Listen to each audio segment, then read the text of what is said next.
જોગીદાસ ખુમાણ બાપુને તો બધા ઓળખે છે। એક દિવસની વાત છે। જોગીદાસ બાપુ બહાર વટ્યા ડુંગરમાં રખડતા હતા અને ત્યારે રગડા નામના એક માણસે આવીને એમ કહ્યું કે જોગીદાસ, ભાવનગરના મહારાણી નાનીબા દળવે રાંદલમાની જાત્રાએ જાય છે। ઘોડામાં બંને કુંવર નાનબા અને દાદબા છે। જોગીદાસ બાપુ બોલ્યા, હા તો શું છે? એટલે એ રગડા નામના માણસે એમ કહ્યું કે આજે બરાબરનો મોકો મળ્યો છે તારું વેર વાળવાનો સાહેબ। ત્યારે જોગીદાસ ખુમાણ બાપુ બોલ્યા હતા કે રગડા, વેર તો મારે ભાવનગરના રાજા સાથે છે। અરે નાની બા બેન તો મારી બેન કહેવાય। અરે એના ખોળામાં રમતા બાળકો તો મારા ભાણિયા કહેવાય અને ભાણિયાને દુબવવું તો હું નરકમાં જાઉં। એટલે રગડાએ એમ કહ્યું કે તો તું ડુંગરમાં રખડ, અમે એનું પૂરું કરી દઈએ। અને ત્યારે જોગીદાસ બાપુ બોલ્યા કે અરે તને એના વેલડા પાસે જવા દઉં તો હું જોગીદાસ ખુમાણ નહીં સાહેબ। એમ કહેવાય છે કે પછી તો જોગીદાસ બાપુએ રગડાને મારીને કાઢી મૂક્યો। હાહાકાર મચી ગયો અને ત્યારે નાનીબા બેન ડરવા લાગ્યા। ત્યારે જોગીદાસ બાપુએ કેવડાવ્યું કે નાનીબા બેનને પૂછો એને દળવે જવું છે કે પાછું સિહોર જતું રહેવું છે। જોગીદાસ ખુમાણ એને જ્યાં જવું હોય ત્યાં મૂકી જાય। સાહેબ વિચાર તો કરો, કેવી ખાનદાની હશે। એમ કહેવાય કે પછી તો નાનીબા બેને કેવડાવ્યું કે જોગીદાસભાઈને કહો કે હવે મારે દળવે નથી જવું, મને સિહોર મૂકી જાય। સાહેબ પછી તો એમ કહેવાય કે આગળ જોગીદાસ બાપુની ઘોડી જાય છે, પાછળ નાનીબા વેલડું જાય છે અને ફરતા માણસો ગોઠવાઈ ગયા છે। નાનીબા અને કુંવરોની રક્ષા કરવા ધીમે ધીમે તેઓ આગળ ચાલે છે। બને છે એવું કે રસ્તામાં કુંવર કજીએ ચડ્યો। નાની બેન છાના રાખે છે પણ કુંવર છાના નથી રહેતા, કારણ મારે જોગીદાસ મામાના ઘોડા ઉપર એના ખોળામાં બેસવું છે।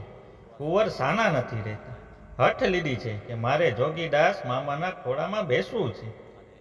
નાની બા બેન વેલડું ઊભું રખાવીને કહે છે કે જોગીદાસભાઈને કહો કે કુંવર કજીએ ચડ્યા છે, એને તમારા ખોળામાં બેસવું છે। સાહેબ કેટલો વિશ્વાસ હશે, કલ્પના તો કરો કે જેની સાથે દુશ્મનાવટ હતી એવા જોગીદાસ બાપુના ખોળામાં કુંવરને મોકલે છે, કારણ કે એમને ખબર હતી કે જોગીદાસભાઈ કુંવરોનો વાળ પણ વાંકો નહીં થવા દે। જોગીદાસ બાપુને ઊભા રાખ્યા અને એમ કીધું કે જોગીદાસભાઈ, ઘોડું ઊભું રાખો અને કુંવરને કજીએ ચડ્યા છે, એને તમારા ખોળામાં બેસવું છે। એમ મારા ખોળામાં બેસવું છે? અરે એકને નહીં, બેયને લઈ આવો, નાનભા અને દાદભા બંનેને લઈ આવો। બે કુંવરને બેસાડ્યા અને આગળ ચાલવા લાગ્યા। પણ સાહેબ વર્તે આવ્યા એટલે જોગીદાસ બાપુએ ઘોડાની લગામ તાણી અને એટલું કીધું, ભાણિયાઓ બાને મારા રામ રામ કહેજો અને ગઢમાં પધારો એટલે બાપુને મારા જય માતાજી કહેજો। બાને એટલું કહેજો કે મારી અહીંયાથી હદ પૂરી થઈ જાય છે, મારાથી હવે આગળ વધાય નહીં, એટલે હું પાછો વળી જાઉં છું। જોગીદાસ બાપુ ત્યાંથી પાછા વળી જાય છે અને બંને કુંવર કૂદકા મારતા મારતા વેલડામાં જાય છે। બંને સંતાનોને જોઈને મહારાણી એટલું બોલ્યા કે ધન્ય છે જોગીદાસ ખુમાણ, તારી ખાનદાનીને ધન્ય છે। માણસે આવીને કીધું કે બેનબા, જોગીદાસભાઈએ રામ રામ કીધા છે અને ઘોડું પાછું વાળીને ડુંગરમાં વયા ગયા છે। એટલે મહારાણીએ કીધું કે એની પાછળ ઘોડું લઈને જાઓ, જોગીદાસભાઈને પાછા લઈ આવો। આજે મારે ભાવનગર મહારાજાને સમજાવવા છે અને જોગીદાસ ખુમાનું બારવટિયું પાર પાડવું છે। ઘોડે સવાર પાછળ જાય છે અને કહે છે, જોગીદાસભાઈ, બેનબા તમને બોલાવે છે, કેમ કામ છે કઈ મારું? ના ના કામ નથી, પણ બેનબા એમ કહે છે કે મારે ભાવનગર નરેશને સમજાવીને જોગીદાસભાઈનું બારવટું પાર પાડવું છે। ત્યારે જોગીદાસ બાપુએ શું જવાબ આપ્યો છે કે સાહેબ, બેનને જઈને કહેજો એને, અને દુબળો ભાઈ હોય કાપડું ન આપી શકે, પણ બેનના કાપડા કોઈ દિવસ લેવાય નહીં બાપ। અરે એ તો ભાવનગર મહારાજની સાથે છું, સમજી લઈશ પછી તો। એમ કહેવાય કે જોગીદાસ બાપુ પાછા આવતા રહ્યા અને મહારાણી ગઢમાં જતા રહ્યા। 3 દિવસ થયા ત્યાં સમાચાર આવ્યા કે દાદબા વયા ગયા છે। કુંવર ગુજરી ગયા છે. અરે બાપ, આ સમાચાર સાંભળીને જોગીદાસ બાપુને આપઘાત લાગ્યો. ત્યારે એમ કહેવાય કે જોગીદાસ બાપુ તેમના પિતા હાદા બાપુ ખુમાણ પાસે જાય છે. સાહેબ, હાદા બાપુ ખુમાણનું નામ આવ્યું છે તો એક વાત કહી દઉં.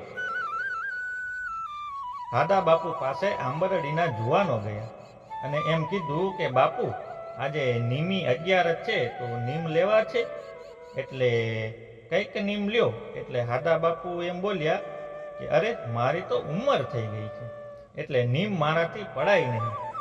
જુવાનિયા કહે છે કે ના બાપુ, તમે નીમ લ્યો તો જ અમે નીમ લેવા છે.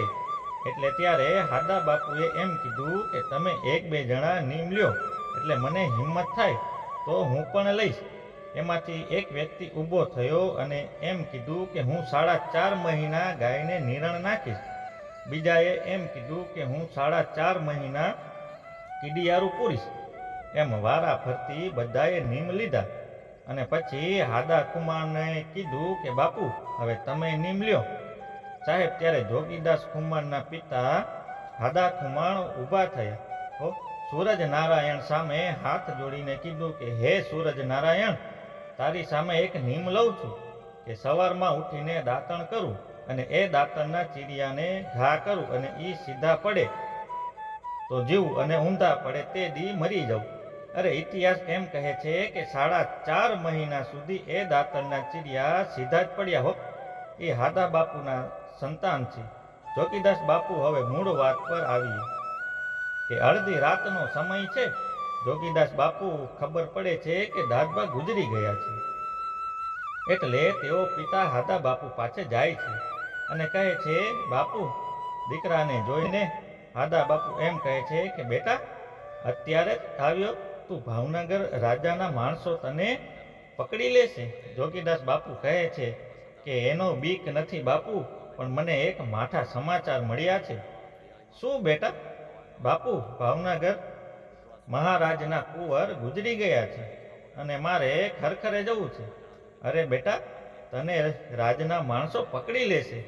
બાપુ, કંઈ નહીં થાય, હું તમારો દીકરો છું. બાપુ, હું તમારી રજા લઉં. એટલે હાદા બાપુ કહે છે કે તો જા બેટા, પણ તારું ધ્યાન રાખજે. એમ કહેવાય કે જોગીદાસ બાપુ નીકળે છે અને ભાવનગરને પાદરે પહોંચે છે. પછી તો ખરખરાના ટોળા આવતા હતા, ફળિયા ઓઢીને જતા રહ્યા. છેક ગઢડા પહોંચી ગયા, બધા આવતા હતા, એને માણસો છતાં રાખતા હતા. પણ આ ટોળું આવ્યું એટલે ખુદ ભાવનગરના મહારાજા ઊભા થઈ ગયા. બધા લોકો વિચારમાં પડી ગયા કે મહારાજ કેમ ઊભા થયા છે. એમ કહેવાય કે મહારાજ ઊભા થયા, પગથિયા ઉતરીને નીચે આવ્યા અને બધાની માથે હાથ મૂકતા મૂકતા આગળ આવે છે અને જોગીદાસ ખુમાણનો વારો આવ્યો. એટલે માથે હાથ મૂકીને એટલું કીધું કે જોગીદાસ, છાનો રહી જા બાપ, કુંવરની આયુષ એટલી જ હશે. મહારાજે થાળિયું ઊંચું કર્યું એટલે જોગીદાસ ખુમાણ બોલ્યા કે બાપુ, ઓળખી ગયા તમે મને? સાહેબ, કેવો સમય હશે જે જોગીદાસ બાપુ કહે છે કે મહારાજ, ઓળખી ગયા તમે મને? અને ત્યારે ભાવનગરના નરેશ બોલે છે કે અરે, 500 પડકારમાં તારો પડકાર હું ઓળખી જાઉં તો તારા ન ઓળખી શકું? તારી વેદનાને ન ઓળખી શકું? મહારાજ કહે છે કે તું મૂંઝાતો નહીં જોગીદાસ ખુમાણ, હું તારો વાળ વાંકો નહીં થવા દઉં.